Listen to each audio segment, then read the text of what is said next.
Hello guys, welcome to Indian affairs. I hope कि आपका आज का दिन शानदार हो और लाइफ में आपके जो भी गोल्स और टारगेट हैं आप उनको सक्सेसफुली अचीव करें। बढ़ते हैं पिछले 24 घंटों की सबसे इंपॉर्टेंट टॉप 5 अपडेट्स की तरफ। आज हम बस 5 अपडेट डिस्कस करेंगे क्योंकि वीडियो 15-16 मिनट से ऊपर हो रहा था। बाकी ये 5 अपडेट्स हम दूसरी वीडियो में डिस्कस करेंगे। आज की वीडियो थोड़ी डिटेल्ड है।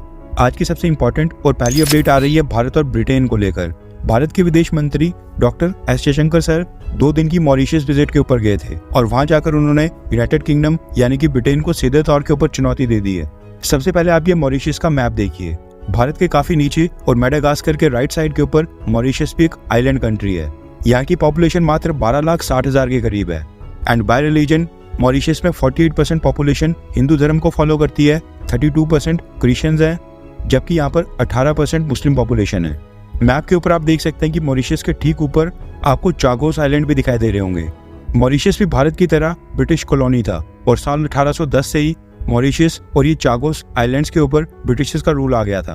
यूनाइटेड किंगडम ने मॉरिशस को साल 1968 में इंडिपेंडेंस दे दी थी, लेकिन साल 1968 में मॉरिशस को आज़ादी देने से ठीक 3 साल पहले 1965 में यूनाइटेड किंगडम ने क्या किया कि चागोस आइलैंड्स को मॉरिशस से अलग करके इसको ब्रिटिश इंडियन ओशन टेरिटरी घोषित कर लिया।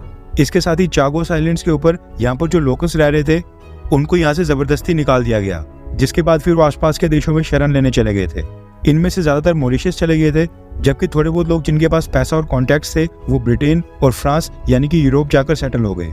अब जो ये चागोस आइलैंड्स हैं इनमें सबसे बड़ा आइलैंड है डियागो गार्शिया, और इस समय ब्रिटेन ने क्या किया कि ये जो डियागो गार्शिया आइलैंड है इसको अमेरिका को सौंप दिया है।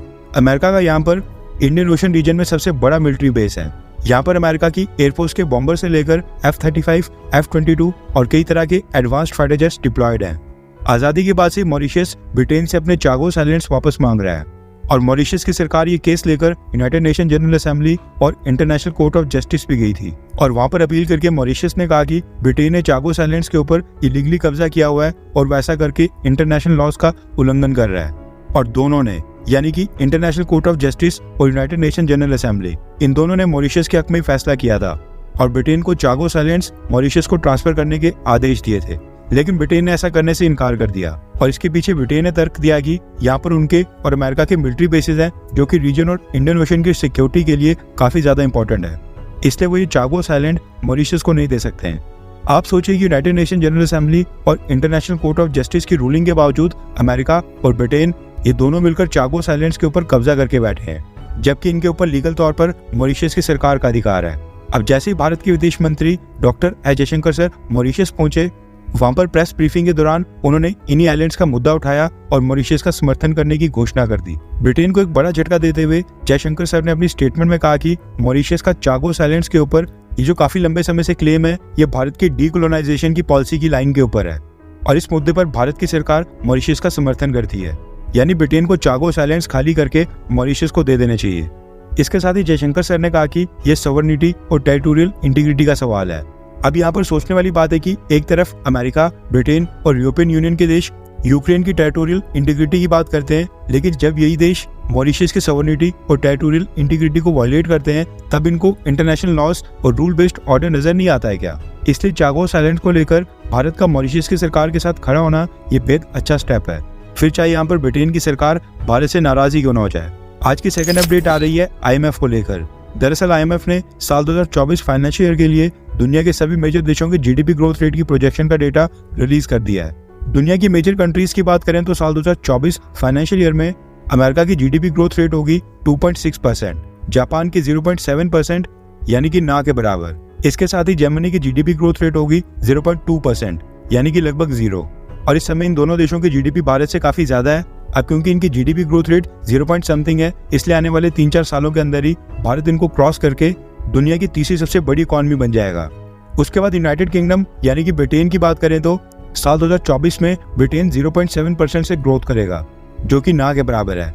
वहीं पर कनाडा की बात करें तो कनाडा भी 1.3% से ग्रो करेगा। अब इसके बाद बात करते हैं रशिया की। IMF के मुताबिक साल 2024 में रशिया की GDP ग्रोथ रेट होगी 3.2%, जो कि काफी इंप्रेसिव है क्योंकि इस समय रशिया के ऊपर अमेरिका और उसके सभी एलाइज ने काफी सारे सैंक्शंस लगाए हुए हैं। IMF के मुताबिक चाइना की GDP ग्रोथ रेट इस साल होगी 5% और सबसे टॉप के ऊपर भारत की GDP ग्रोथ रेट होगी 7%। इसके साथ ही IMF ने यह भी कहा है कि साल 2024 में ग्लोबल इकोनॉमी में जितनी भी ग्रोथ होगी उसमें भारत और चाइना का कंट्रीब्यूशन 50% होगा, यानी कि ग्लोबल इकोनॉमी में आधी ग्रोथ भारत और चाइना ही करेंगे। आज की थर्ड अपडेट आ रही है अमेरिका और बांग्लादेश को लेकर, एंड जो काम मोदी सरकार नहीं कर पाई वो बांग्लादेश की सरकार ने कर दिखाया है। अमेरिका और बांग्लादेश के रिलेशंस पिछले कई सालों से काफी खराब चल रहे हैं और अमेरिका ने न सिर्फ शेख हसीना सरकार के कई सारे ऑफिशियल्स के ऊपर वीजा सैंक्शंस लगाए हैं, बल्कि अमेरिका ने बांग्लादेश के साथ ट्रेड एग्रीमेंट भी तोड़ दिया था। बांग्लादेश की सरकार भी अमेरिका के ऊपर कई बार आरोप लगा चुकी है कि अमेरिका उनके इंटरनल मैटर्स में दखल देता है और ओपोजिशन पार्टीज को सपोर्ट करता है। रिसेंटली जब बांग्लादेश में इलेक्शंस जीतकर शेख हसीना प्राइम मिनिस्टर बनी थी, उस पर भी अमेरिका ने कमेंट किया था और कहा था कि बांग्लादेश की सरकार अपने देश में प्रॉपर तरीके से फ्री और फेयर इलेक्शंस नहीं करवाए थे और ओपोजिशन पार्टीज और ओपोजिशन लीडर्स को टारगेट किया गया था। अब जब अमेरिका में डोनाल्ड ट्रंप के ऊपर स्नाइपर अटैक हुआ है, इसको लेकर बांग्लादेश की सरकार ने भी बदले में अमेरिका के ऊपर सवाल खड़े किए हैं और अमेरिका को टारगेट किया है। बांग्लादेश की गवर्नमेंट की स्पोक्सपर्सन ने स्टेटमेंट जारी करके कहा है कि अमेरिका के अंदर एक पीसफुल रैली के दौरान जो एक्स प्रेसिडेंट डोनाल्ड ट्रंप के ऊपर हमला हुआ है, उसको लेकर बांग्लादेश बहुत ही कंसर्न और चिंतित है और इस तरह के हमले लोकतंत्र के सिद्धांत और कोर वैल्यूज के बिल्कुल खिलाफ होते हैं। अब आप सोचिए कि यहाँ पर भारत तक ने अमेरिका को टारगेट नहीं किया, जबकि अमेरिका कई बार ह्यूमन राइट्स और मुस्लिम माइनॉरिटीज के मुद्दे के ऊपर भारत को टारगेट करता है और भारत के इंटरनल मैटर्स में दखल देता है। लेकिन बांग्लादेश की सरकार ने अमेरिका को कड़ा जवाब दिया है और अमेरिका के अंदर लोकतंत्र के ऊपर सवाल खड़ा किया है। इससे पहले मीडिया में कई सारी रिपोर्ट्स आ चुकी हैं कि अमेरिका बांग्लादेश की सरकार को प्रेशराइज कर रहा है ताकि बांग्लादेश की सरकार अपना एक आइलैंड अमेरिका को ट्रांसफर करे, ताकि अमेरिका वहां पर अपना मिलिट्री बेस बनाए, जो कि शेख हसीना गवर्नमेंट मान नहीं रही है, इसलिए अमेरिका उनको टारगेट करता है। आज की फोर्थ अपडेट आ रही है भारत और यूनाइटेड नेशंस को लेकर।